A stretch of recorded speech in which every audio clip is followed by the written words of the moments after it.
Welcome to our regular meeting of council in person and live streamed electronically Tuesday, October 21st.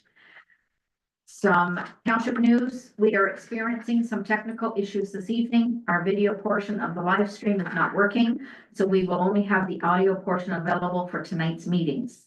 This week is Local Government Week, an opportunity to recognize the hard work that local government professionals undertake year-round to serve their communities. This is a friendly reminder that the 2025 final tax payment is due by Friday, October 31st. The township is hosting a chunky blanket workshop at Rosedale Hall on Monday, November 10th, beginning at 7 p.m. with a cash bar that opens at 6:30. The cost is $40 per person.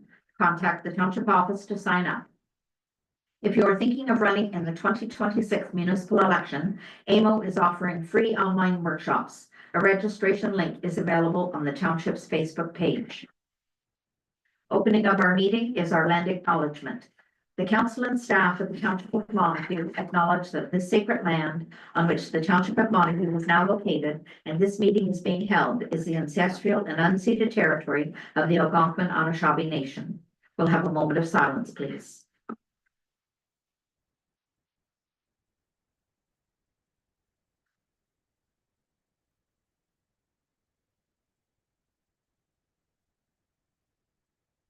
Thank you. So moved by Councillor Crabtree and seconded by Councillor Johnson. That the regular meeting of council agenda dated October 21st, 2025 be approved as presented this date. All in favor? That's carried. Moved by Councillor Back. I know, we're gonna moved by Deputy Reeve Carroll. And seconded by Councillor Johnson, that the minutes from the regular meeting of council dated October 7th, 2025 be approved as presented this date. All in favor? That's carried. Is there any business arising from our previous meeting? So now we move on to our delegations. We have our first one with us. Okay, so we have Maddie from the Municipal Partnership, representative for Food Cycle Science. Welcome. Hi, thank you so much for having me.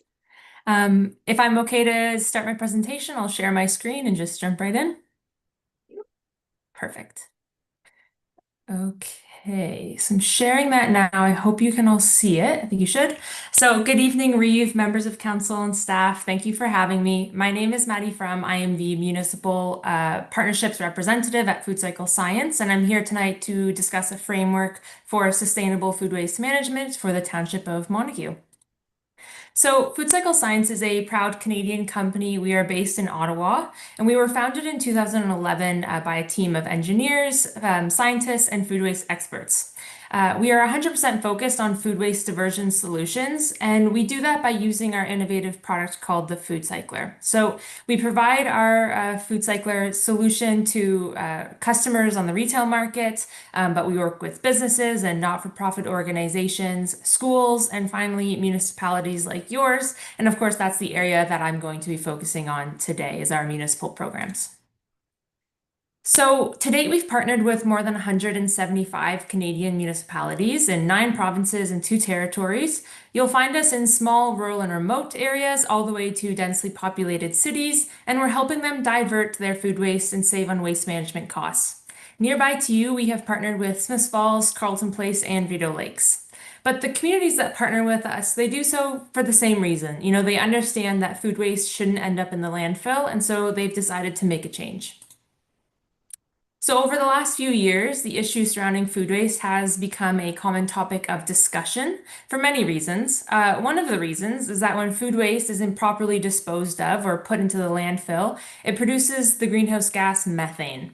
If food loss and waste were a country, it would actually be the 3rd highest greenhouse gas emitting nation behind the US and China. So when we're talking about, you know, reducing our carbon footprint, food waste really isn't something that we should ignore. It's the low-hanging fruit to improving the environment, and the solution is really simple and right in front of us. You can buy less, you can use your leftovers, and then when the time comes, you can dispose of your leftover food properly.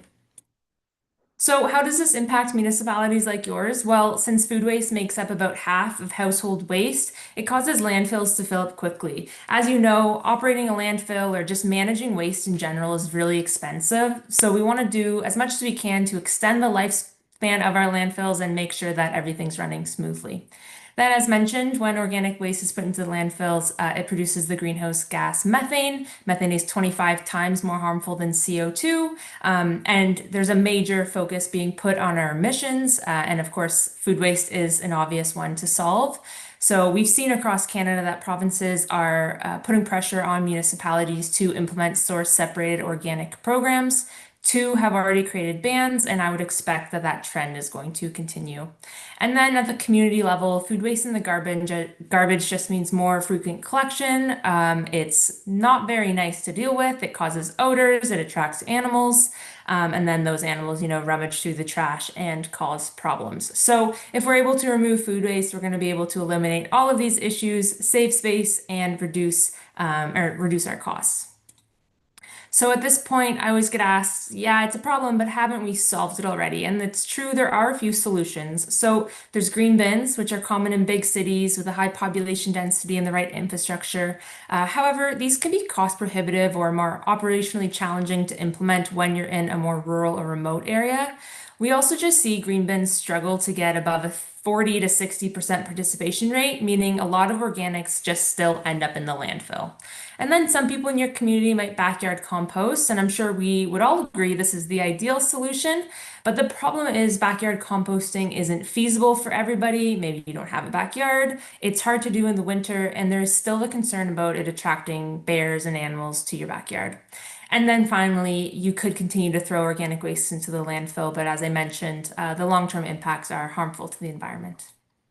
So with the food cycler, we make food waste easy to manage and right in the home. Essentially, we've built a small kitchen appliance. It's about the same size as an air fryer. It's really easy to use. You put your food waste into this bucket. The bucket goes back into the machine. Once it's full, you press a button, and in a matter of hours, you're left with a dry, nutrient-rich soil amendment. It handles all types of food waste, so that includes dairy, meat, bones, pits, paper towels, coffee filters, all that good stuff. You can keep it anywhere with a plug, so it doesn't need to live in your kitchen. You could put it in a basement or a heated garage if you had one. And then each cycle takes about 1 kilowatt hour of power to complete, which would cost about 10 to 15 cents per cycle. And then the resulting soil amendment has many uses, and I'm going to touch on that in the next slide. So the end product, we call it a foodalizer. It's just your food waste that's been reduced in volume by 90%, leaving it, completely dry, and it's an inert biomass with many uses. So you can put it into the garden like a fertilizer. That's why we call it foodalizer. You can go into any type of backyard composting system. It integrates well into an existing leaf and yard waste system, or you could share it by dropping it off at a compost site, a local farm, maybe your neighbor, a community garden. And of course, we just add that it can go into a green bin. It is a very versatile end product that you're left with. But when we work with communities, we're going to figure out a plan to manage the byproduct that's best for your community. So from an environmental standpoint, when you look at the carbon footprint of the food cycler, the impact is actually pretty clear. Over a 7-year period, it's a net negative carbon solution. So the graph on the left breaks down these emissions, and while there are upfront emissions from manufacturing, energy use, end-of-life disposal, these are far outweighed by the emissions avoided from food waste not ending up in the landfill. So it's a net negative carbon footprint, and you can feel good about using the food cycler to divert your food waste. In addition to the environmental impacts, the traditional method of managing waste is a heavily burdened system with costs at every single step. But the food cycler offers a decentralized approach. So we're avoiding unnecessary costs, and all of the food waste created in the home can be managed right there in the home. So for residents, one of the biggest benefits we hear is how easy and clean the experience is. Typically, food waste is associated with the ick factor. It's smelly, wet, it's moldy, it creates a mess. But because we're turning it into a dry end product, the ick factor is gone. And of course, with using the food cycler, you're putting out less garbage. So on average, residents are able to put out about 50 less garbage bags per household per year. So it has a pretty big impact. And I like to show this photo because one of our municipal residents in Arnprior, I believe, sent this to us. She was just shocked at how much less waste she had at the end of the week using the food cycler. So she put that tiny little bag of garbage at the end of the curb. So our Food Cycler program is an established and proven solution for food waste management. We have a participation rate of over 90%, so it's about 98%. We see a significant amount of net new waste diversion, so about 300 kilograms per household per year is able to be diverted using the Food Cycler. And we have a user experience rating of about 4.6 out of 5 stars, meaning people just like the product, find it easy to use, everybody can work with it pretty well. And then as a side effect, we are seeing people are more aware of the food waste that they are producing, and they are now reducing less beforehand, which is a really nice added benefit of using the food cycler. So our municipal program is a pilot phase. That's where we're starting with to test the food cycler as a solution to food waste management in your community. How it works is residents would sign up to receive a fully subsidized food cycler from you. They use the unit for 12 weeks, tracking the number of cycles that they've completed each week. And then at the end, participants would fill out a brief survey to evaluate the success and tell us their feedback. And then we would compile all of those results and present them back to you in a final report or feasibility study. You can then use that data to make decisions for future waste management plans, but we could also look at expanding this program to more household in the community if that.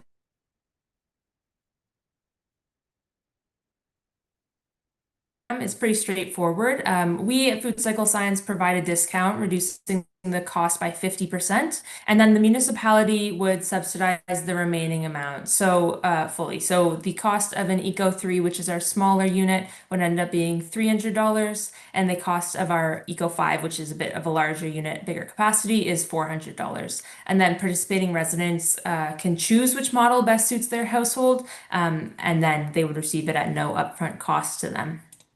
So for the initial pilot, I would recommend about a 50 household program. That size would provide enough data to generate meaningful results for looking forward for your program. So fully subsidizing 50 food cyclers based on a 50-50 split of Eco 3s and Eco 5s would cost about $17,500 plus shipping and taxes. But this is just a recommendation. If you're interested in working with us, always happy to sit down and figure out a program that's best for your budget and your needs. Like it doesn't need to be a 50-50 split, for example. We could just pick going with the Eco 3, and then that would change the costs depending. So here are some reasons that may resonate with you as you consider whether you should pilot with us. The first is that you have the opportunity to trial this technology at well below market rates and test an organics diversion program before fully implementing. You're also going to be able to see some immediate and impactful benefits like waste diversion, lower disposal costs, and reduced greenhouse gas emissions. But overall, you're able to provide your constituents with a low-cost service while being a steward for the environment. So I welcome the Township of Montague as a partner in the fight against food waste, as I think your community would be a great fit for this program. Today, all I ask is you receive my presentation as information, and if there's interest, that you refer to staff for a report and recommendation. Thank you so much. I will stop sharing my screen, and I can answer any questions you might have at this time. I'll open it up for any questions. Yeah, I'm saying this is really, it's an interesting approach for sure. Like I think to, I guess to say, like, I guess the side of it too as well is you're saying there's a 98% uptick. Is that on the trial period or is that on the full rollout of the program? Because I guess the hardest part is always getting everybody. You can always get some people to do it, but yeah. Yeah, so that number is from basically from the trial period. It's from our pilot programs from all over. When we look at full rollouts, we would still typically do the whoever wants to participate would receive the unit. You know, you can like typical green bin programs, everybody gets a bin. And then I think that's where the participation rates tend to go down because maybe not everybody's going to use one.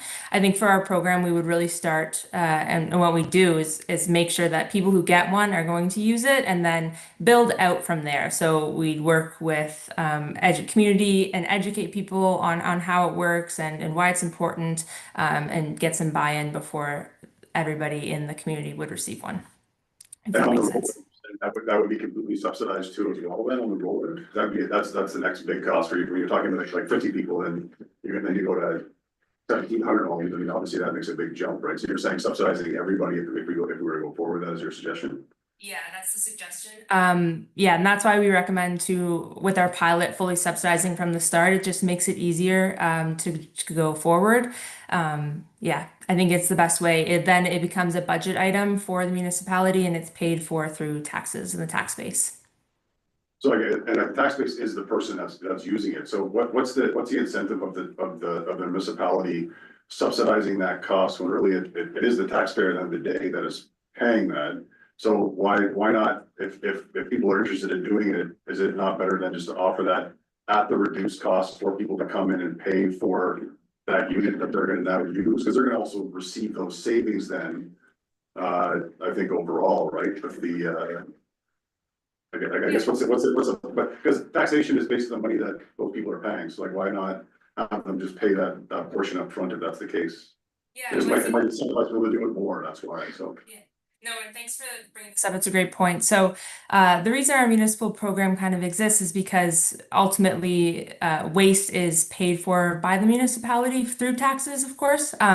And so the savings that are going to be received are from the increased landfill lifespan and reduce, you can change the trucking that's happening. Maybe you're going to pick up your garbage every like bi-weekly, something like that. You can reduce it that way. So that's, I think, where the savings really comes through for the municipality, and they do benefit with waste reduction costs overall. So yeah, that's why we've been working with municipalities, and I think in Canada mainly this is a very successful program setup.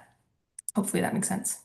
Yeah, no, I think I respect that breakdown, I guess, because at the end of the day too, as well, like, I think you made a point, like the average household makes 300 kilograms of food waste. So I guess the idea would be was like you have cost breakdowns if municipalities go to, like 2 garbage pickups, or sorry, garbage pickup every 2 weeks, then because they've switched that and like to get an idea of like we're always looking at dollars and cents. So like if you have a breakdown of where that savings looks like, you get great numbers, but like so that savings portion of it, people were implemented.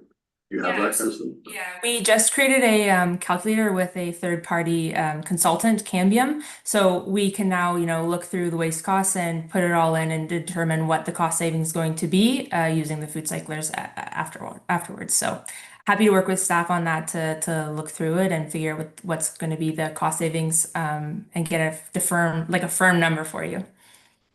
That's all my questions, and that's perfect. I'd love to see that data. I think that'd be really interesting to see it, because that's the selling point of it too as well with people. So, but thank you. Those are all my questions. Thank you. This is a great idea, a great program. Thank you.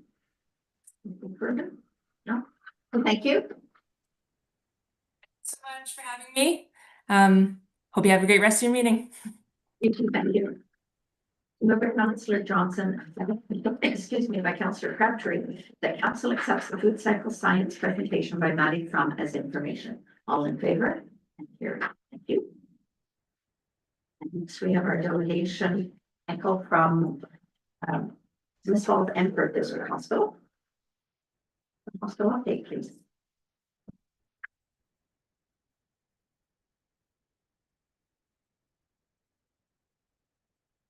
Do I need to do anything, or do I need to give you the signal? Just give you the. Sure. Okay, great. Well, thanks for giving me a bit of time to talk. This is just an update about your local hospital, and so I'll just dive right into it. There's some repeat information if you happen to sit around Lanark Council, but it's great to be able to come to all the local participants. So just on the next slide, I typically don't talk about this. This is like work of our board to help focus the hospital in terms of the major objectives that we have in our strat plan. And for us, our job is to take this and make this into practical, tangible outputs for our patients. So on the next slide, you can see where we take these. On the next slide, if you turn the slide. Thanks. So This year, our focus is on improving nursing care. So we're very proud of our nursing team at our hospital. But what we plan to do is called, we're basically revising our model of nursing care. So basically creating standard work for the nurses. So there's a standard approach they take for all patients when they're rounding. So they ask standardized questions like around pain, positioning, and things of that nature. And what it does, it creates a structure that standardizes the care that we deliver rather than, and of course, you would say, well, isn't it a regulated health professional? Aren't there standards that they follow? Absolutely. But if you've been a leader or a manager in any business, you know that one of the biggest challenges is making sure that everybody's on point, going in the same direction every day. And this is our way of creating that structure to help our nurses achieve their best. Okay, so one of the things that we're going to be seeing with that as well is an enhanced focus on wound care. So this would be like to help us avoid pressure ulcers if you're in bed for too long, and also doing some patient-facing initiatives like refreshing some of the patient rooms and putting whiteboards on that are giving the patients the information they need. So if you're in bed, you can see who's your doctor today, who's your nurse, even simple things like my name is Jeffrey, but I like to be called Jeff or whatever you choose to be, and that will be on your board. So a little more patient-centered. We're going to be working to enhance the overall patient experience, and we're going to be taking the next stage to the hospital redevelopment project, which I'll talk about in a second. Thank you. So normally this would be the time of year that I'd be coming to, probably last year, and I'd be saying, we're already knee deep in flu season. I'm very pleased to say that it's delayed. So hopefully it doesn't mean it's worse than it normally is. In the last, I want to say 6 or 7 years, it's been early, which has created quite a challenge for us at most hospitals in terms of patient flow. So we have an influx of patients all at once, and hopefully it's a little bit easier this time. All I can say is if you can, and it's safe to do so, flu shot's always a good idea. So we continue to function, though in spite of the flu season, above 100% occupancy pretty much every day, which is why obviously we need to fast track our redevelopment project because it's only going to get more tense for us. So you know, one of the problems that we have that's remains a challenge is this getting people out of the hospital. So we have high volumes, but we also have a terrible time getting people out of the hospital into long-term care. There just aren't enough long-term care beds in Ontario and in our region. And we continue to work with our political masters as well as local communities to try and improve the number of beds and access to those beds when they're available. The challenge is obviously, for example, in our hospital today, we have about 45% of our beds are taken up by a long person waiting for long-term care. But for every person in hospital, there's 2 in the community. So at a retirement home or waiting in their home to get into long-term care. So it's a very challenging situation. Next slide, please. So some just miscellaneous updates about some of the things that have changed in the last year at our hospital. I can say we've made some significant progress in recruitment and retention, which is great. We don't have a lot of challenges getting full-time permanent positions posted. Even a year ago, I would have said we have a lot of vacancies and there just aren't enough people. We're seeing that starting to change slowly. Now the challenge is for the temporary part-time, so mat leave replacements, medical leaves, part-time positions, people just aren't applying to them as much as they used to, but full-time permanent positions, we're actually doing very well. We do have some new infrastructure at both our campuses, so you're probably more familiar with Smith Falls.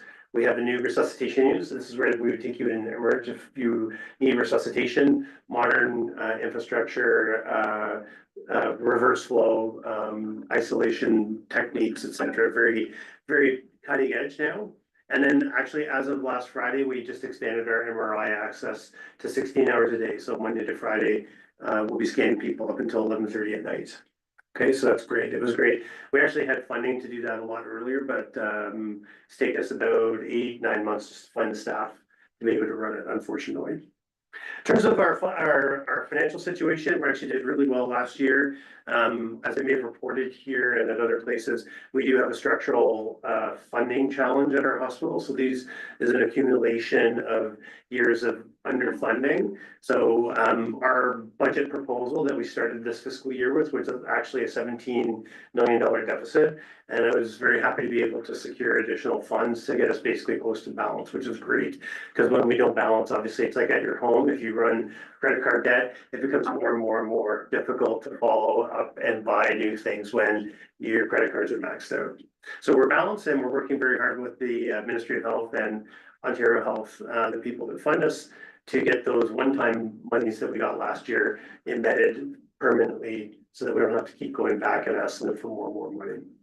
But great year last year, big achievement for us. Next slide. So I said that we're going to be doing some redevelopment. So this has been a long time coming. I probably mentioned this to you before. If you, most of you have been on council since I've been around. I really wish someone would have started this about 5-8 years ago, because we'd probably be 3 to 5 years away from first patient. So unfortunately, this is one of the first things that I worked on when I started at the hospital to do the step 1 of the early planning, which is called the pre-capital submission, which basically gives the ministry a high-level view of what it is we're contemplating so they can figure out. And then each stage of the process gets more and more detailed as you roll down. And within each stage of the process, there's separate approvals that are needed. Okay, and it's exceptionally detailed, very long, and difficult. And it's for 2 reasons. One is they really want to make sure that you get tired of them thinking needed if they're going to fund your project, but it also slows you down, and because you can't have 145 hospitals all trying to redevelop all at the same time in a publicly funded system. Okay, so on the next slide, you can see what some of the next stages are. So the pre-cap is already done. I submitted that within the first 1.5 years of my arriving here. Next stage is called master plan, master program. And this is where there will be public consultation. Okay, we're not proposing anything radical, but it is an opportunity to start to articulate some of the details that will ultimately go into the new expanded facilities.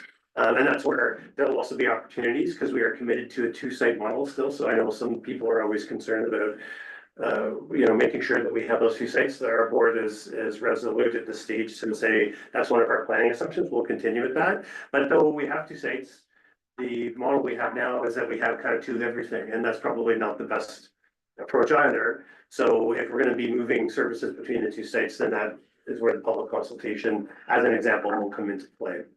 Okay, so you can read the slide, but basically you take the ideas that go translated into demand, which translates into space, which translates into costs. And then once you get that, this would also be where we start talking about a new site, because our plan that we've started presumes that we would replace the Perth site with a new construction, a new build or a greenfield. And then because of the aging vintage of the building, if you've been to Perth, the original part of the hospital was built in the 1800s. Okay, so and then for the future growth in aging, which is significant, this area, and when I say this area, I mean Lanark and Leeds and Grenville, has what's called the highest dependency ratio in the province. So that's the ratio of people over the age of 65 compared to those under 65. By 2030, we're going to be, I think, tied for 2nd place in the entire province. So that drives a lot of volume for us. So we need to get going as soon as possible, which is why we want to start the master plan, master program early in Q1. So that'd be around April. Okay. So part of what you support through Lanark was some funding for our electronic medical record. And I'm pleased to say that last December we went live. These projects are always very, very chaotic. You're basically taking a manual paper-based process and forcing people to use computers to practice medicine. Very challenging. I've been through it 3 times now since I've been in hospitals. And even though it was totally chaotic, it was probably the smoothest run through. So if you were at the hospital, you would have seen stressed out staff, a little bit longer lines.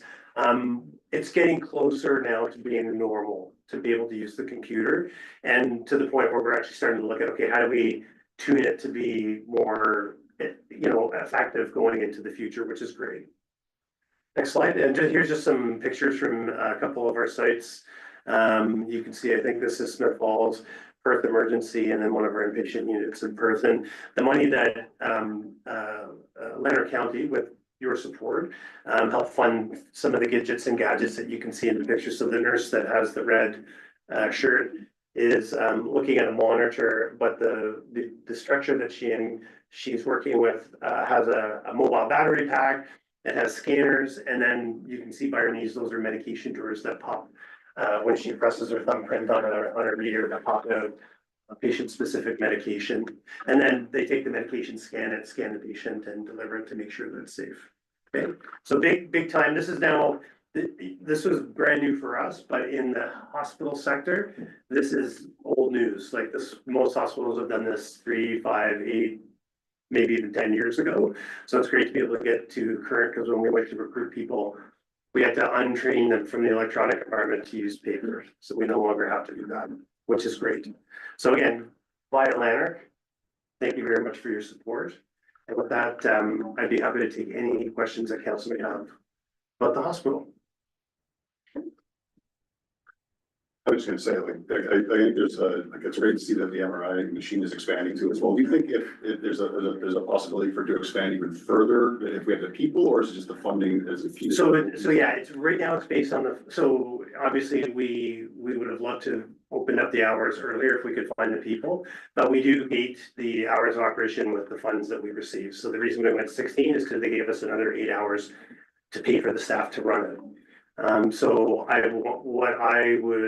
what I will do is I'll wait probably for another 8 to 12 months of run rate to get up to that operation, because it's still new, it's not perfect. Even it's amazing, just even going from 4:30 to 11:30 is a big change for the staff and the processing of the way things flow in the hospital. But if the demand is still there, like if the wait times haven't come way down, then I will apply for additional hours for funding. So that's interesting, because I think people don't, they realize why is it not being run all the time? But there is a process that's even higher than what this. So I'm not allowed to run it beyond, I'm not technically allowed to run it beyond the funded hours. I could, but that's for whatever reason, MRI and CT they put a fence around it. So for example, on the CT side, we have one CT machine for 2 sites, and it's here in Smith Falls. It is critical for emergency department to have a CT machine. So what we do is if you need CT and you're in Perth, we put you in patient transport, we drive you to Smith Falls, we do the CT, and then we drive you back. Right, so not very patient centered. I'm not allowed to just go out, even if I have the money, I'm not allowed to go out and buy a CT, hire staff and run it, they'll stop it. It has to be approved separately. Things like X-ray and ultrasound are a little bit different, but for the purposes of this discussion, yeah, it's based on the hours that are funded.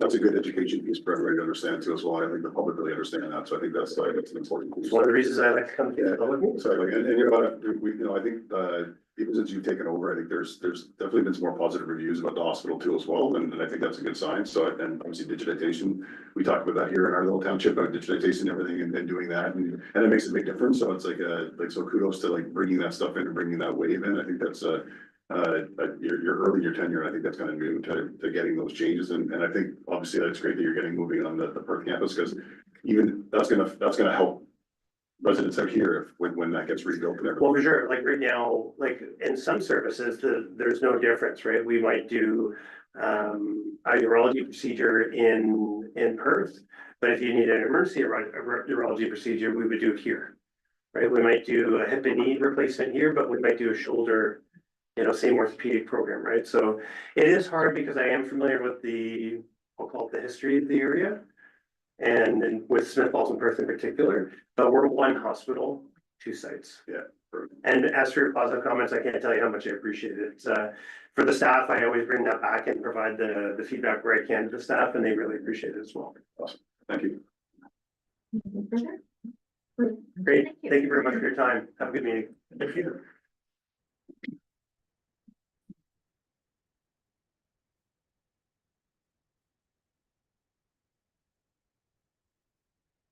Been moved by Councillor Crabtree and seconded by Deputy Reeve Carroll that council accepts the Perth and Smith Falls District Hospital presentation. Michael Cohen has information. All in favor? And that's carried. Thank you. So now we're on to our report of municipal officers, our municipal manager, treasurer, deputy clerk, Allison. Thank you, Chair. So this is on behalf of Miles and myself, just responding to the delegation that you had at the previous meeting in relation to the water sampling stations. So in the report is the background. And just to confirm, there was 2 weeks prior to the install, there was letters sent out to all the residents in the areas that the stations would be installed. Mr. Brown, the delegation at the last meeting, was present on the day of the installation at 7/3. And at that time, there was no concerns.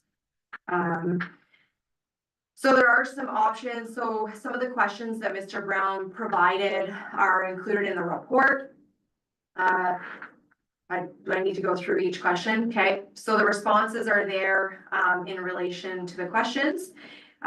It really is up to council if they choose to request that we sit back down with the MOE to determine additional sampling locations. The one on 3rd, keeping in mind that that structure almost ends about 10 feet away from the hydrant that's there. It doesn't run all the way to the end, even though the mapping looks like potentially it doesn't. They're all dead ends. Smiths Falls actually owns the property off the backside of all of those properties, or off the ends of those roads. So council always has the option to spend additional funds, keeping in mind that the original funds we used were from the modernization reserves, the funding that was provided by the province. So it did not impact the ratepayer or the budget of the water and wastewater. If we can come up with a different location with MOE, it will be put onto the budget of the water and wastewater. So it will be at least another 50,000, depending if we hit rock in the potential new locations of where they could be located. I think that another option provided is working with the Browns on beautifying the look, whether it's a 9-bark or a smoke bush or something that's easily trimmed but grows relatively quickly and can kind of hide the look of the water sampling station a bit from their front window is also an option. That is the recommended option from us at this point in time, just based on the potential costs. And because we are in discussions about the water and wastewater with Smiths Falls, we don't think that we should make any adjustments to this current system. And it is reducing, there's no overtime now on weekends for testing or any of those things. So it's reducing the cost of the operations.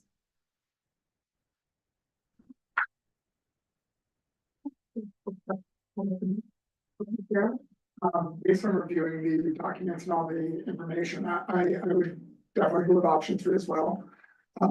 That being said, it would not put a further burden on the ratepayers, and as well would allow them to make it a little prettier than what it is.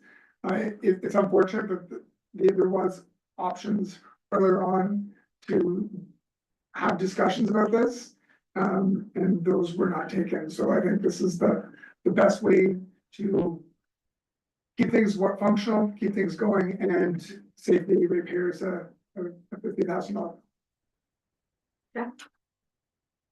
Basically, what Gerald said is, it must be the black shirt that he's wearing the same thing. So it's basically exactly what I was I think the exact same thing. So I think that's the right, I think that'd be great if we kind of work with that, because we'll want to do that. So I'll say. So just to further on 3 though, it's We need clarification. correct. We need clarification on whether the township would landscape the area or whether they would direct staff to approve landscaping to be completed by the homeowner. So, and just in relation to that, we won't be landscaping, as far as staff. So I think that if council's looking to provide funding, like we could provide up to, if it's $500 to each of the properties that are located there for them to do some. We don't have the staffing to do the landscaping. It just basically work with them to advise on what type of shrubs we may allow based on how they grow and the impact. Because that area still has to be cleaned out for winter.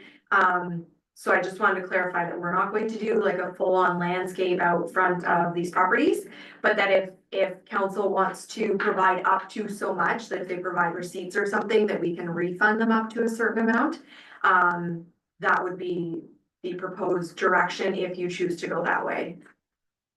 Go ahead. I'm more towards option one. I know that lots of times. One of the properties that I had years ago, it had a fire hydrant on it. I couldn't put anything around it because one, I can't impede the firefighters when they're gonna go and do something. And I've had neighbors who have had those big electrical boxes and that, and you have to be careful what you can put around that kind of stuff, so. I would rather just go with option one and leave it as is. You know, if people wanna beautify around the area, they can talk to us about what they can and can't put around it. But I don't really think we should be on the hook for even up to $500 or something like that, but I'll go along with whatever council wants, but that's just certainly. So that's why I was going with number 3, but I was more along the lines of, we would, advise them as to what they could do. Yeah. So it was number 3, but the financial aspect, I was not intending that the repairs would get any of that. It was that we would just, have staff advise them of what they could do, what they couldn't do, to make it more appealing to themselves. It's not a functional piece of, water equipment like a fire hydrant where you absolutely can't mess with it. Yeah. But they would be able to advise and say, okay, you can have this type of plan, you can cover up this much or whatever because I don't know how this functions. So, the people who have a little more information, a little more know-how can say what could go there, what couldn't go there, and, what would be functional and, allowed. Yeah, I wasn't thinking about like the financial, it was more of just like, and us not doing the landscaping at all, it's more of saying, like, just. I remember I saw something in Ottawa where like people went ahead and they did like their own thing, and then they realized that they did it on part of the city land, and the city said you have to tear it all up. Yeah. So it's more of just saying like, well, if they did step over and the shrub ended up being like over the line a little bit, like we've given them advice saying, yeah, you can have that there here for this and blah, blah, blah, you can do that, we're okay with that, just more of that side of it.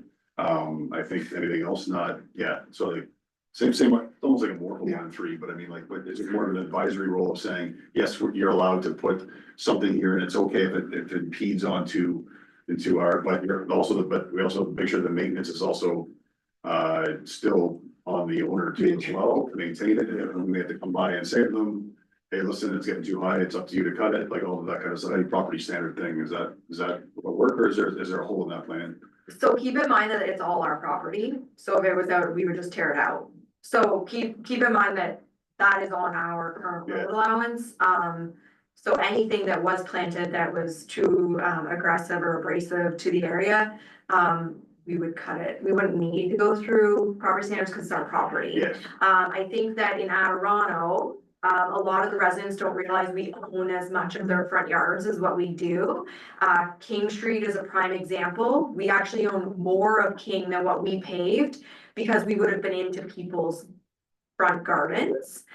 So we actually kept that street a little bit narrower than what it should have been. And all of Toronto is like that. It's almost been like a lot of like any city, and like when you look at, like I said, what Ottawa do as well, people don't realize that they set out their front door. And that's where the line is, and they think they have it right to the street, and it's like, it is one of those things where. But is there a hole in that plan if they did want it, if they did encroach onto long as? No, I think for us, it's just that we would be putting it in writing that if the plows or anything caught that shrubs and we took it, or if we were cleaning out the hydrants and we destroyed those shrubs, we're not responsible. It's our road allowance. Yeah. It would be solely at their discretion and at their, if approved by us. But that we're not going to replace these items, if they get destroyed, because it happens. So this would be just like a written document. Yes, you can plant these types of shrubs. Whatever, and that we would basically just be giving them We're identified from any. the A-OK, you can plant these, this is what we suggest. And if you don't take care of it, we have to take it out, that is what it is. Correct. Okay. And it doesn't cost us anything. Yeah. Staff time. Because the biggest thing is that these are with hydrants, so we Yeah. need to make sure that access to those hydrants remains. Mhm. So that they're not blocked. Yeah, but just keep in mind, like, I had a hydrant right in the middle of my flower bed and I still snow blowed it out in the winter. mine was the only one done in the whole village, so they came to mind if there was a fire, but. So it, just because there's some, you can plant things that look nice, that are not. Like impeding any access to that, though, that infrastructure. So I think it's just that, the chief works with them on what and distance for that. But again, if our plow takes something out, which can happen, Can happen, takes a mailbox sometimes. it's sometimes Yeah, mailboxes, yeah. or it doesn't. It So, wasn't a shot, it just like, We're- it happens. yeah, it does. So I just, it just be very clear that, a large portion of the front, front yards in our, are actually in our road allowance. A lot of people have gardens in our road allowance currently. Yeah. But we like to work with people, we like people that have nice places. Exactly. Once again, it's us trying to work with people and not be the city of Ottawa. So sort of, just one last one. So option 3, the way you've explained it now, won't cost any staff time. Mhm. But it's not gonna be, we're identified. It's not us putting any landscaping in, all, so there's, okay, all right. No. So really, we're just looking for you to, the biggest thing is that you're saying keep them where they are. Yes. And then staff can work. Yeah. Accordingly At your with, discretion. the only, and so the recommendation is fine. It would need to be adjusted if you were saying you wanted to provide any kind of landscaper or funding. Very good. Great report too, great information. Yeah, that was awesome, thank you. So moved by Councillor Johnson and seconded by Deputy Reed Carroll that council approves the water sampling stations to remain in their current locations. Three. They don't have an option listed online. No, I don't need It's it. option, it's option. I only needed you to really choose if option 3 was gonna be funded or any kind of work by us. All in favor? That's carried. Next, we have our Public Works Manager, Ed, regarding our excavator tilt bucket, please. Thank you, Chair. Good evening, Council. So this report speaks to our new excavator that we received, the meeting was held March 14th. So the excavator was received a couple of weeks ago. The process leading up to the excavator purchase, of course, involved meetings with different vendors, creating a list of minimum standards, specifications for this piece of equipment. There was conversations about the type of bucket. The vendors came to site, looked at the existing excavator and the tilt bucket that it has. Unfortunately, when the minimum specifications were written and delivered to the vendors prior to the bidding process, the word tilt was left out of those specifications. So I think that's where the error occurred. So it was provided with a ditching bucket, unfortunately without the tilt function. The expensive part, which is all the necessary hydraulics to run this auxiliary feature, have been included, which is great. So it's just the bucket itself that needs to be replaced. So in talking to TerraPro, sorry to go back, so I reviewed the quotes that were received from all the vendors. There was not one that included that tilt bucket in their quote, so there's no issues that way with the costing. So we're talking to TerraPro, who was a successful vendor. They've agreed to return this bucket that was delivered with the machine at the full rebate, with no additional shipping or any sort of stocking charges or anything like that. And then the pricing for the bucket that is required for the type of work the guys do is listed there at $27,000. So the balance left to fund would be the $16,200.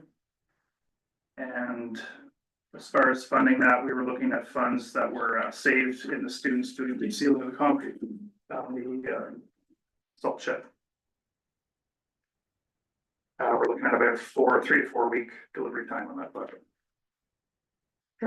So do we not have to go back out to anyone else who put in a bid to see if they would be able to do that for us too?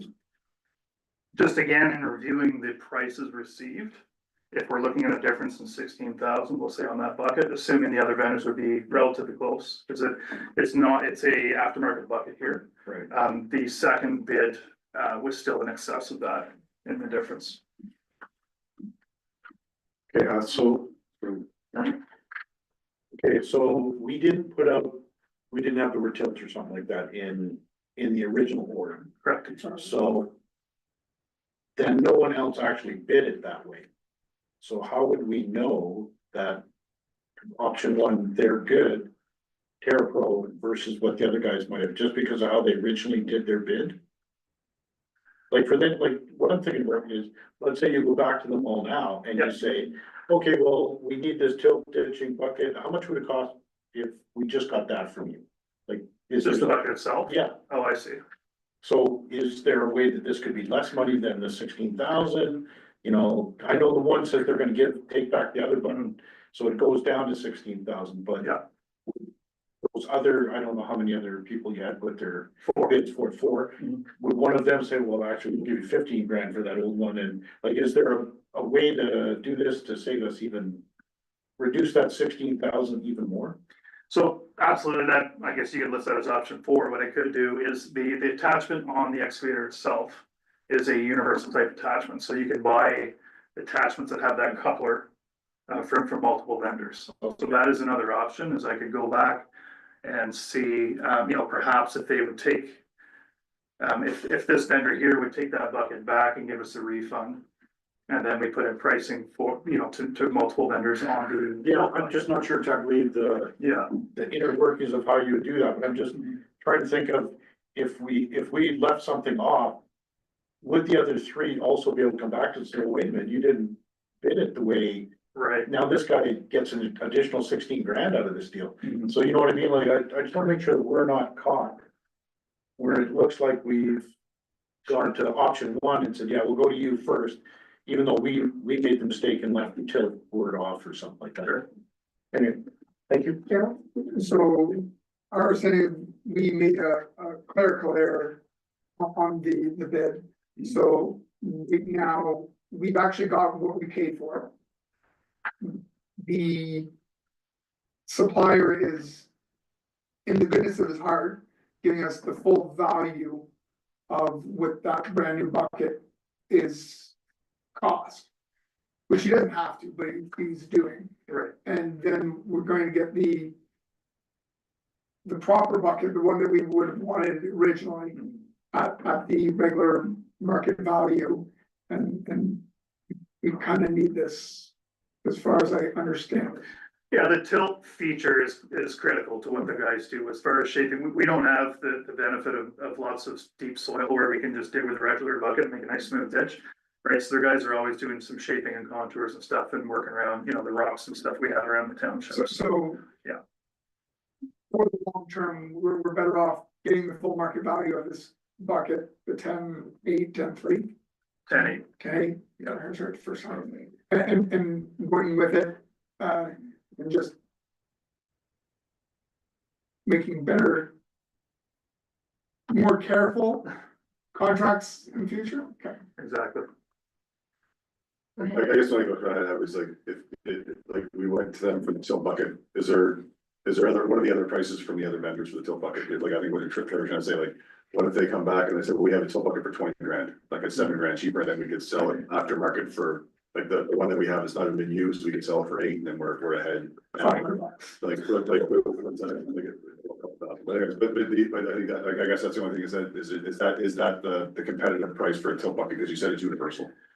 Exactly, yeah, the coupler itself, it makes it, universal to that type of coupler. There's multiple vendors that make a bucket that fit the coupler we have in the excavator. Is that the competitive price for is there different, like, I don't know, like maybe they all run at the same price and maybe there's a $10,000 between the vendors, is that, I guess. So again, if you put it out to competition, we may indeed get more aggressive pricing, as with any other competition. Yeah. My only concern is, are we still gonna be able to return that at full market value to the vendor that supplied it? Yeah. Cause you might say keep it. That I'm not sure. If we decide to keep this bucket unused and then sell it out on, say, GovDeals, for example. Because the contract that we signed and gave them, this is the right product. Yeah. So he didn't do anything wrong, he gave us what we asked and paid for. We could actually save anything if we actually go through this whole process. And if I'm not gonna save anything, What's the point of then I get it. process? So, Dave was just thinking the regulated option too as well, just to kind of like He's doing good by us, I think. go forward and maybe we might save $1,000 if we went the other way, we might, but I mean, like, is that worth the time? I don't know. Yeah, so, and maybe not, so. Sorry, thank you, Fair. So based on procurement, we're allowed to negotiate with the lowest compliant bid if they're over budget. Okay. We can only move on to negotiate with the next lowest bid if we cannot come into an agreement with the lowest bid.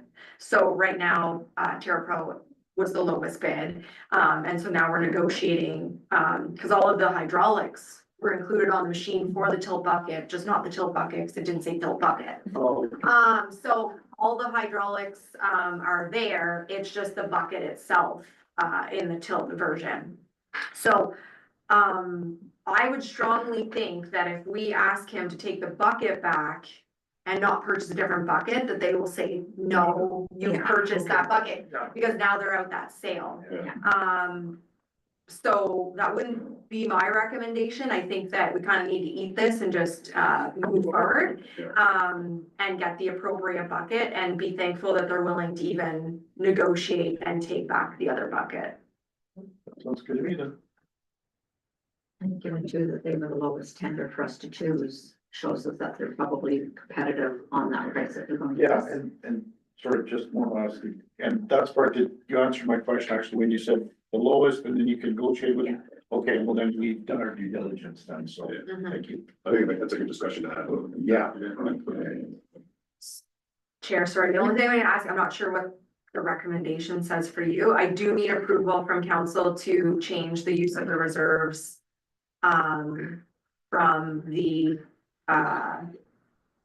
salt shed ceiling to the bucket though, because the shed ceiling was out of a different reserve, not the equipment reserve. I'm not saying that we still can't use it for that, it's still public works, but I just need approval to switch it for year end. So the motion says that council approved the purchase of a tilt ditching bucket for the new excavator. So it needs to then state, and that council approve the use of the $20,000 reserve allocation. Unused reserve allocation. From the salt shed ceiling project to fund the purchase. So, and the council approved the use of $20,000 unused Reserve allocation reserve allocation. from the salt shed ceiling to fund the purchase. Yeah.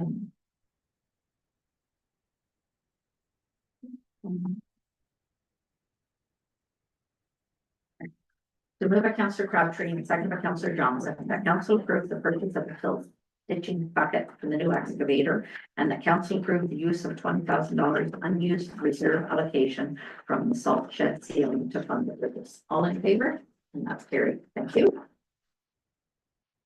And next is our clerk planning manager, Kristen, on the amendment to appointment bylaw, please. Thank you, Chair.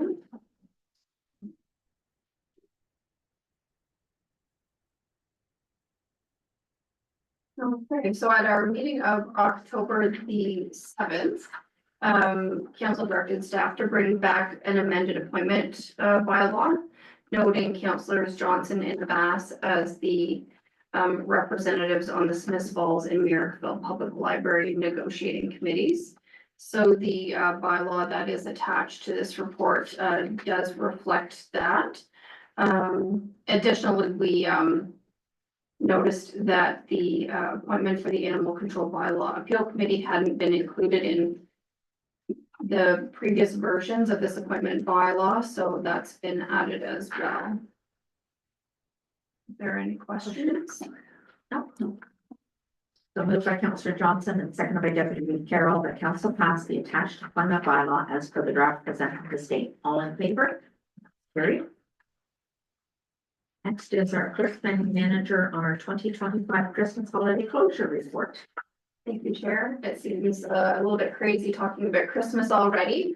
But this report is in front of you just so that the public is aware of when our office will be closed pursuant to our Christmas holiday closure policy. I don't know if I need to necessarily read through it. If anyone has any questions, I'd be happy to answer them. Give a good break to do it. It is well deserved. Midday time off, so. So moved by Councillor Crabtree and seconded by Deputy Reeve Carroll that council receive the 2025 Christmas holiday closure report for information. All in favor? That's carried. Next is our clerk planning manager on our preliminary 2026 council calendar. Okay, so pursuant to our procedural bylaw, every year, council is provided with the calendar for the upcoming year, which notes, holidays and, meeting dates and conferences. So this, calendar that's been provided this evening is the preliminary calendar because we are still waiting for the dates for the OAMC conference, which has not yet been, announced, but I believe it's generally in September. But staff are checking regularly, but just not been posted yet. So once those dates are known, then the final calendar will be brought to council. So moved by Councillor Johnson and seconded by Deputy Reeve Carroll that counts. Sorry, Allison. Thank you, Chair. So the only thing I need confirmation from, because I'm going to post notice that I intend to pass the budget, is that we are going to meet on January 20th. Yeah, we flew from the train station over here. I'm last time. just making sure, because I think there's only 3 of you attending Roma this year. It's changed to as well, it's like Sunday, Monday, it's like. No, Tuesday is the last Tuesday, day. yeah, so I was thinking But if we hit the train station, which got delayed and we just barely made it in. Yeah. I'm just, because I'm gonna post, as pursuant to the municipal act, that will, the intent is to pass our final budget January 20th. We'll be on phones or something. If Okay. Yeah, we have to zoom in on the planning. Okay. We'll be Because here. the big discussions will be done by then. Absolutely. At that point, it's really Yeah, just the firm. It's just the bylaw, Yeah. basically, at that point. Yeah. I just want to make sure that you guys are aware that that's all good. Okay. We'll figure out a way to. But I immediately remembered the delay last year. So moved by Councillor Johnson, seconded by Deputy Reeve Carroll, that council will receive the preliminary 2026 council calendar information. All in favor? Carried. And next is our clerk planning manager on our council composition survey results. Again. Okay, thank you, Chair. So as directed by council, back in the summer, staff prepared a survey that was posted, for members of the public to provide some input, regarding the composition of council. So there were a number of questions asked. Well, actually, I shouldn't say a number. There were a few questions asked of our participants, and we did have 59 responses submitted, which I kind of think is a little bit low. But specifically, we wanted to know how members of our community engaged with council, and if they didn't, why not? And then we asked the question regarding whether the current composition of council represented the township well. And I think that we did receive a number of comments, some of them perhaps not relevant to the questions that were asked. Some of them had to be redacted in part. But if anyone has any questions with respect to the information in this report, I will do my best to answer them. So it's just with reference, I think I read it as a comment. It had to say, why bother contacting us? We are here as council to answer questions, but we as individuals don't have the authority to direct our staff. So you can contact us, but we're going to tell you to contact our staff. And if you're not satisfied with what you're hearing about our policies, our bylaws, etc., then we strongly suggest that you either come and be a delegation or you submit something in writing for council to have a discussion. So we are here, we do listen, but we do have policies, bylaws, procedures that we all must follow. So staff are doing their jobs and it's not always what you want to hear, and we will listen, but it's best if you feel strongly, then come be a delegation or submit for council to have the discussion. Okay, so now we'll go back and talk to this. I think that's well said, Rudy. I think that's exactly it. I think it's well said about exactly what sort of the roles that we have and what we need to do. And I think that's We always, listen, we We always. always listen. We always wanna listen, we always wanna have a conversation, we always wanna talk, so like always reach out, but also the same token, and we share that information with each other too as well. I think that's an important part too as well, that we talk about that too as well, and we work with our great staff too as well to do those things, so I think that's really well said and really well done. So if they're not sure who to contact, you can certainly reach out to us, but when you call the office, you're getting our Grace, our administrative assistant, who can redirect you anyway, so either run office or call us, and we can certainly tell you which one of our lovely staff will be directed to. So, okay, so do I have any discussion here? Option 1, 2, 3. Well, for me, just option one, it's. Yeah. Pretty easy. It's everyone who did stay on point with Yeah. answering questions was leave it the way it is. So if we leave it the way it is, it might be. Me too, yeah. I agree, that's what, even though the numbers were low, that was the decision they made. So we try to give, the community what they want and what they ask for.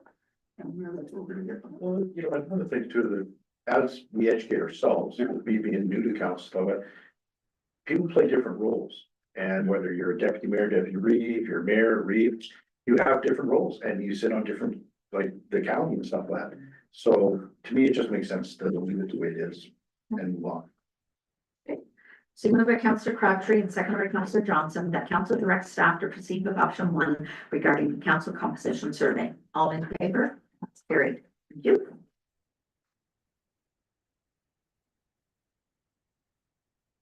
It's just the report of committee.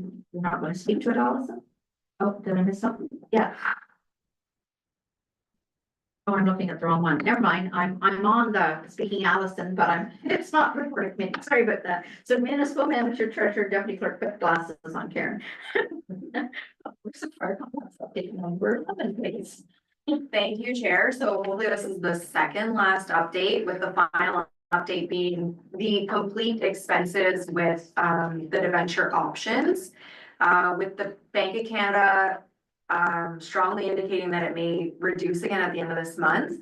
And then potentially again in December, we're kind of waiting to see what impact that will have on the debenture rates, especially at a $6 million loan. So in front of council is really just kind of wrapping up. We have a couple small things like some exterior lighting and the heat tracing on the downspouts and all of the eavesdropping to be completed. Largely everything is done, some small little things, but so it's really to kind of bring you that budgetary item again until we finalize it. I just want to make sure that everybody's all on the same page.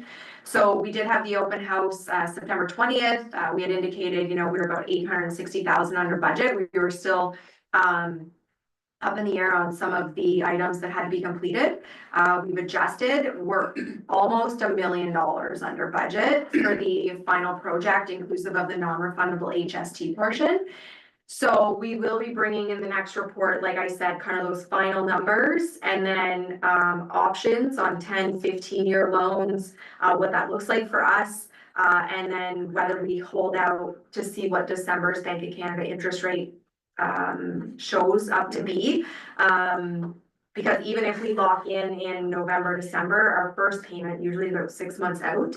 So when we lock in, we still have time before we have to make a payment. So 25 points on a loan this big makes a big impact. So hopefully at the end of October it does come down, and then we'll go from there.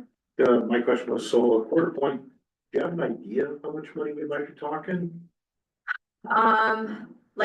It depends if it's a 10 or a 15-year loan and how much we put down out of our $2 million reserve Right. to offset the full impact of the loan. But we can be looking at over the 10 or 15 year, $200,000 to $300,000 in interest. It does make an impact for us to hold out a little bit and pay the construction interest.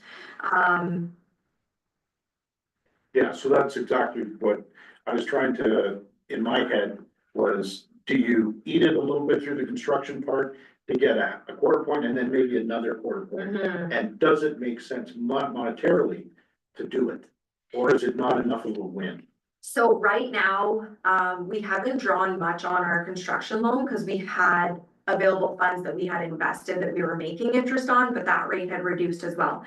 So the rate that we were earning was a little bit less than the construction loan, so we pulled from our own funds, so we weren't paying that construction loan. But we're still earning enough on the balance in that to cover what we had budgeted for as far as interest income. So it's just been kind of that balancing game. My recommendation, based on the current financial stability of this municipality, would be if they lower it in October, would be to wait to see what happens in December and just eat that little bit of carrying cost, because if it goes down another 25 points, we're not talking about a $600,000 loan, we're talking about a $6 million loan. Exactly, yeah. Yeah. Okay, yeah, okay, so that answers my question, that, just as if I could finish.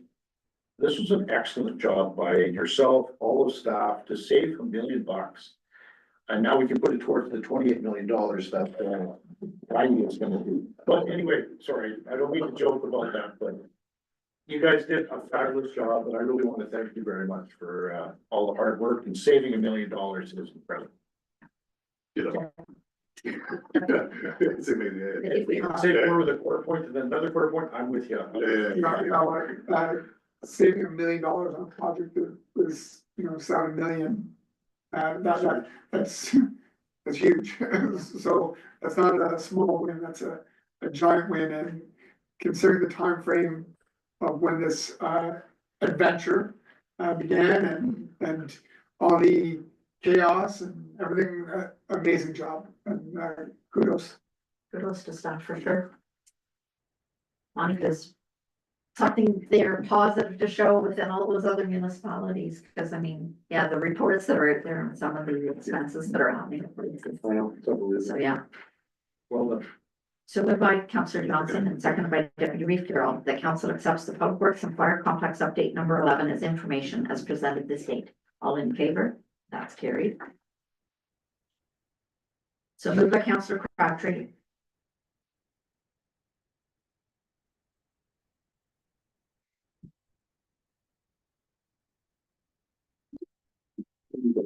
The best would be so important. Moved by Councillor Crabtree and seconded by Deputy Reeve Carroll, that council approve the minutes of the committee of the whole meeting dated October 7th, 2025, and approve the recommendations contained within. All in favor? Not carried. I'm sure he's listening. We have no petitions or bylaws. Moved by Councillor Johnson, seconded by Deputy Reeve Carroll, that bylaw 4173-2025, being a bylaw to appoint members of council to boards, committees, and other statutory positions, be read a first, second, and third time and passed, signed, and sealed this 21st day of October 2025. All in favor? Carried. No motion, notice of motion. Action item, the Salvation Army Kettle Campaign. We have a Mayor Reeve challenge. So I have accepted to be there on November 10th. I also have an email that I will circulate with rest of staff I got in for, rest of council, that if you wish to donate a couple of hours for the kettle. And in the email, it also then tells you about the tap and all that stuff too, but I'll forward it through, because I know that some of us have been able to go in the past, and I'll let you contact to let them know your availability for dates. So we'll try once again here on our challenge, so that's all. So moved by Councillor Crabtree and seconded by Councillor Johnson. The council directs staff to advise the council army, we'll reach out, sorry. Is that easier? That we reach out themselves, because that way the That's what you availability. guys did previously, is you guys contacted them with your availability. Oh, sorry, it says, sorry, we do. That council directs staff to advise Salvation Army of council's interest in participating in the annual kettle campaign Mayor Reeve challenge. So all in favor? And that's carried. Nothing there. No unfinished business, other business. No questions of the, I just have one with Jeff, actually, with all the traffic stuff that's going on and the photo cameras and stuff like that, how has that impacted what all the county was talking about where you might put speed cameras in certain places. Does that sort of kicked everything to the curb for a while? Or? So a couple things with that, actually, that's a great question, Trevor, thanks, because, we are still moving forward, because like, obviously, there is no legislation yet that has said it's stopped yet. There's still lots of pushback too as well from, municipalities that have installed them and have them too as well, to kind of say like, you know, here's the safety zones, here's what it is. I think one of the nice things about it too as well, that there's a bit of a pushback from that, from the province too as well, to make sure, that it's being done right. And it's like some of the wordings that's coming back from the municipalities saying like, we are committing to making sure that it's only in school zones, only in the safety zones. So we're moving forward. We haven't signed any contracts, we haven't done anything, it's so like it's a cost thing, so it doesn't get kibosh, so we might as well continue to move forward with the Planning aspect? the planning aspect and getting it all done, trying to draw the blank on the agency that we use, but anyways. But we're still moving forward. Lander County we have one on our agenda tomorrow, actually. Our application to the province saying that we would like to keep it, and our dedication to, whatever funds that are collected from it is to make sure that it's directly for safety. And also we are committed to only doing it in those safety zones. So, I mean, we'll continue to move forward. We hope that, the province will allow it for, especially for not the cash cow side of it, but for the true safety. And there's a lot of different variables in there, but maybe controlling what the actual speed side of it is too as well. Because I don't, I mentioned this before, but we don't get what the speed speed radar set is at. So it's, you know, it says a 40 and you're going, it could be like 48, it could be 47, it could be, but what is that number and what should it be? And then also making sure that, you know, you need to have it on at 2 o'clock in the morning, like just making all sure that stuff is really, and going back to the province and saying a little bit more control over that and everything else. So we're still moving forward and hoping to see where it goes and pushing back still with the prior to as well. Okay, Yeah. thanks, John. Any questions from the audience? Any questions online? So moved by Councillor Johnson and seconded by Deputy Reeve Carroll, that bylaw 4174-2025 being a bylaw to confirm the proceedings of council at its regular meeting held on October 21st, 2025. Be read a first, second, and third time and passed, signed, and sealed this 21st day of October 2025. All in favor? That's carried.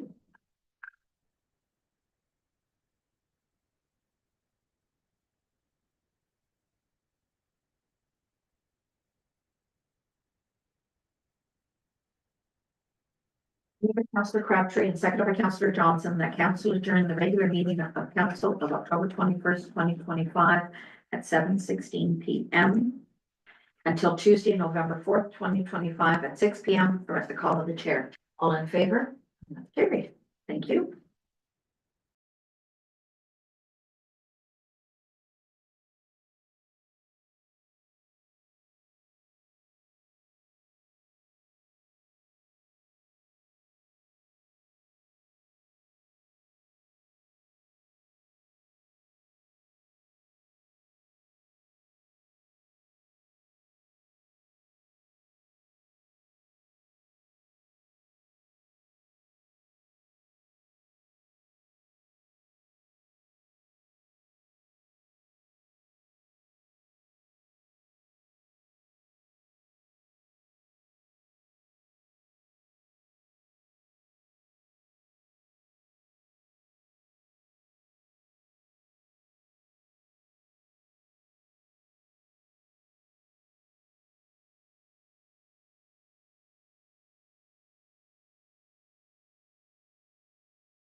Okay, move on. Welcome to the Committee of the Whole, in-person live stream electronically, Tuesday, October 21st, 2025.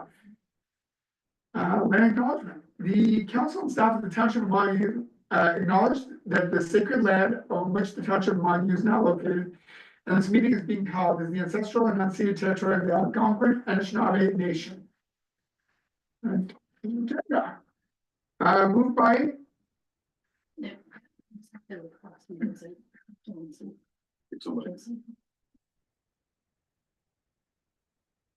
Councilor Johnson, second by Reeve Jennings, that the Committee of the Whole agenda dated October 21st, 2025 be approved as presented this date.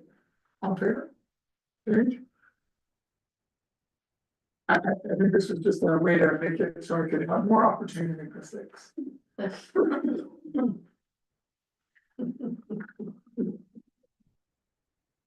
Chuckle over there.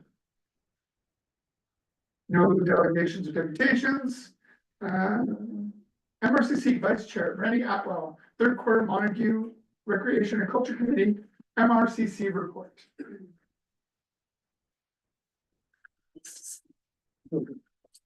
One second. Good evening, Reeve, Deputy Reeve and councilors. Tonight we have the third quarter Montague Recreation and Culture Committee MRCC report for 2025. Recommendations that council accept the third quarter Montague Recreation and Culture Committee MRCC report as information. The MRCC has prepared this report for council to provide information regarding events and activities that have taken place during the third quarter of 2025. To highlight upcoming events and activities to encourage community members to become committee members or volunteers.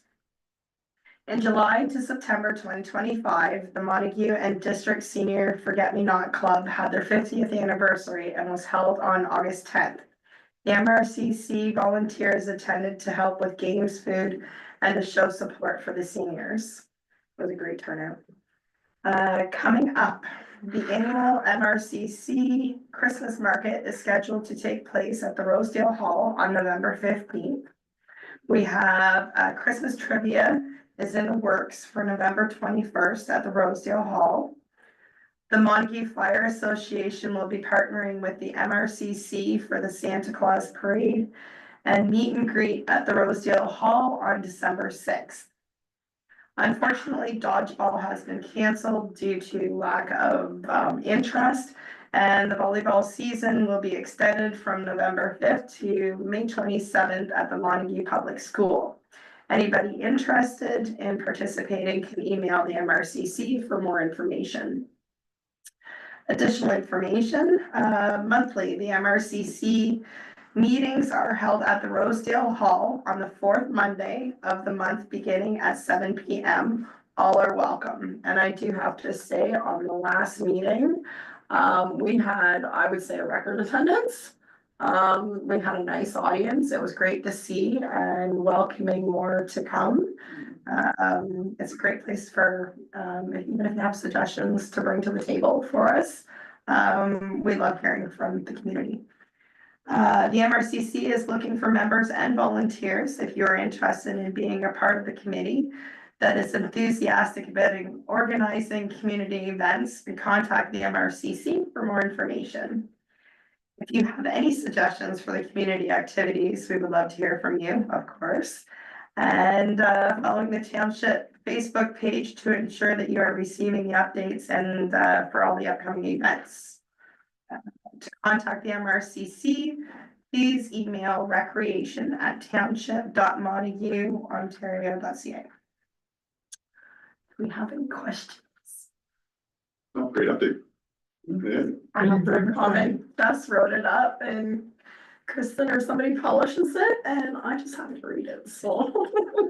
It's nice to see lots of people show up for lots of. That's cool, yeah, it's really good. It was like, since we've began, I don't think, other than committee members, I don't think I've ever seen that many, but we actually had to extend a couple of tables, add some chairs, and it was great to see.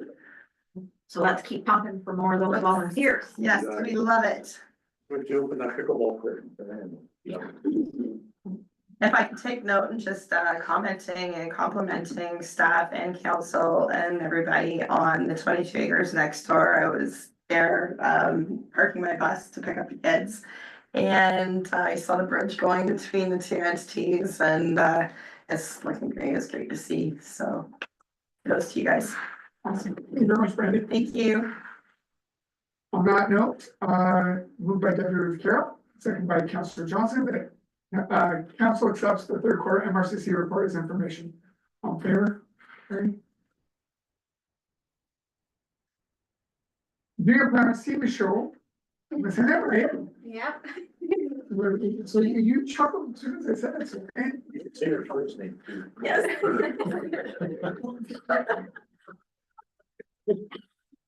It's so well. Third quarter planning report. At least I make people chuckle. Thank you, Chair. Just presenting the third quarter planning report as information to you guys tonight.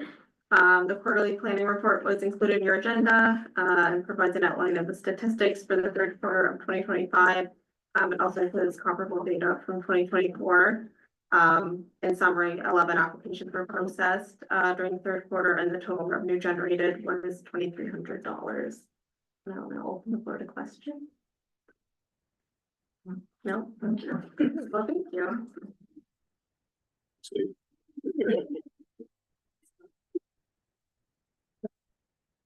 Councillor Johnson.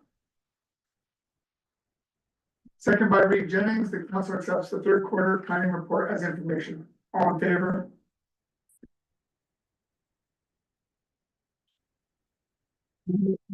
Are we just going to? Let's make Ed do Okay. So yes, our chief CEMC water operator Miles Greer quarter report. I guess we're just going to accept this as information. Thank them for all the community events that they do as well. Oh, yeah. Absolutely. God, yeah. Yeah. So moved by Deputy Carroll, second by Councillor Johnson, that council accepts the third quarter fire report as information. All in favor? Carried. Another lovely one. By the chief, the water report. Which we will accept as information. I think everything seems status quo. As far as I can see. Moved by Deputy Carroll.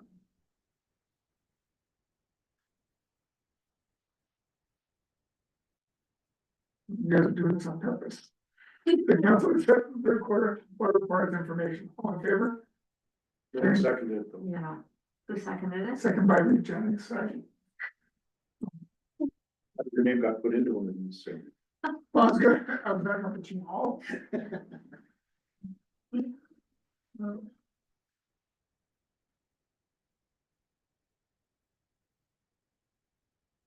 Public Works Manager Ed Haynes.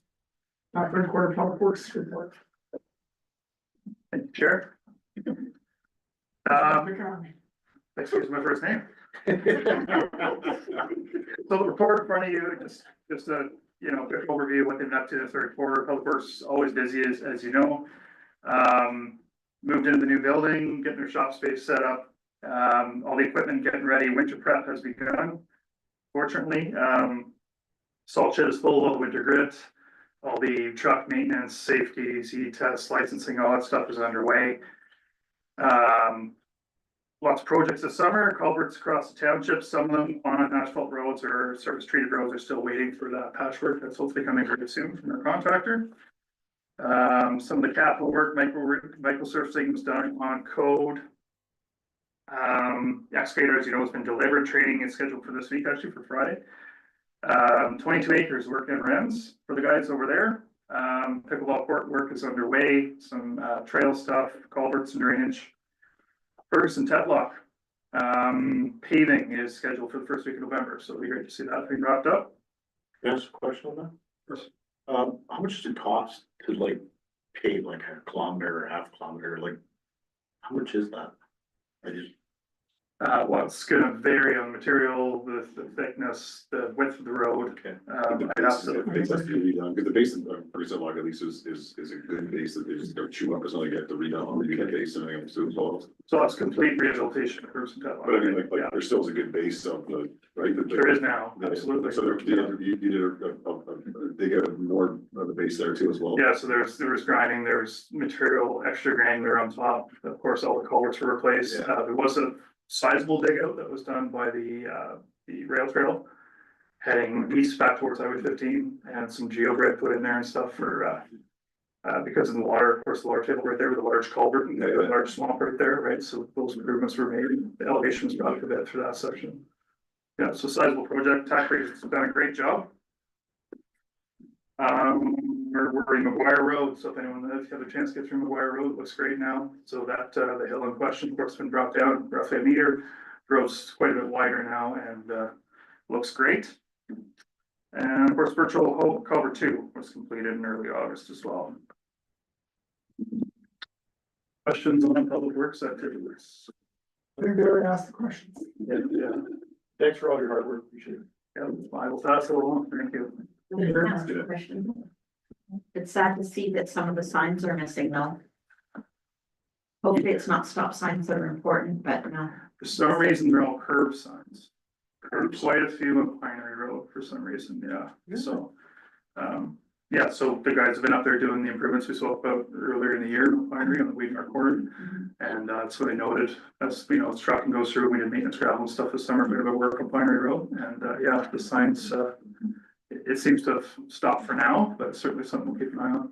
It's the signs for sides or the whole pole? No, they leave the posts and then just. Sometimes screw, but take care of, some people want those in the garage, I guess. Hard to say, hard to say. Seems to be a trend, saying that seems to be a trend, not just in Montague, but It's other taking with other places. roads across the county, yeah.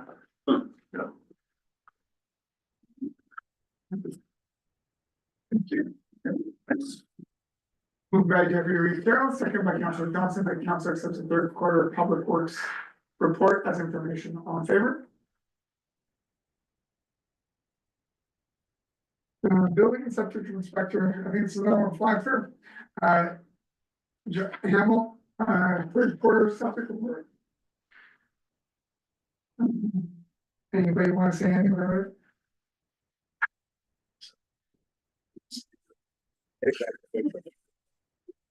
Moved by Councillor-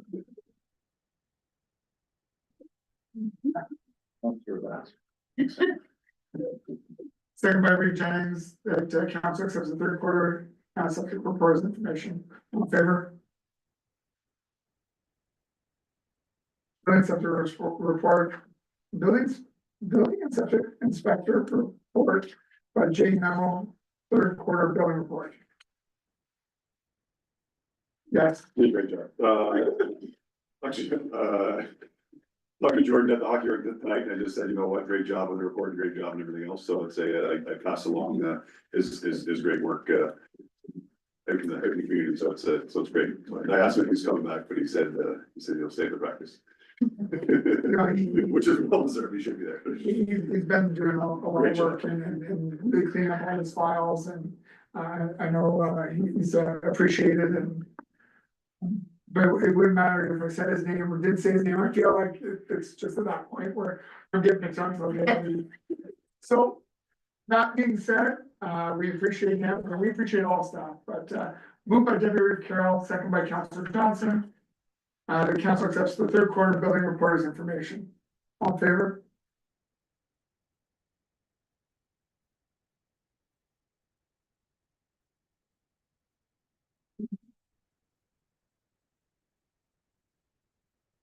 I'm going to make sure we call for this one. So municipal manager, treasurer, deputy clerk, Allison Braken, third quarter staff and overtime report. Thank you, Chair. So in front of you is your quarterly report for the overtime. There's currently no concerns in relation to the overtime hours falling within budget. Public Works from the first report of the year, they had additional hours just based on the snowstorms and the events on the weekends. Water you will see is reducing. You'll notice it more in the final quarter of the year. And then you're gonna notice that I don't have any other quarterly reports. You have your budget in front of you though this evening, so my quarterly reports will come to the next meeting for you. Budget was focused for this one. Any questions? Moved by Deputy Carroll, second by Reeve Jennings, that council accepts the third quarter staff board time report as information. All there.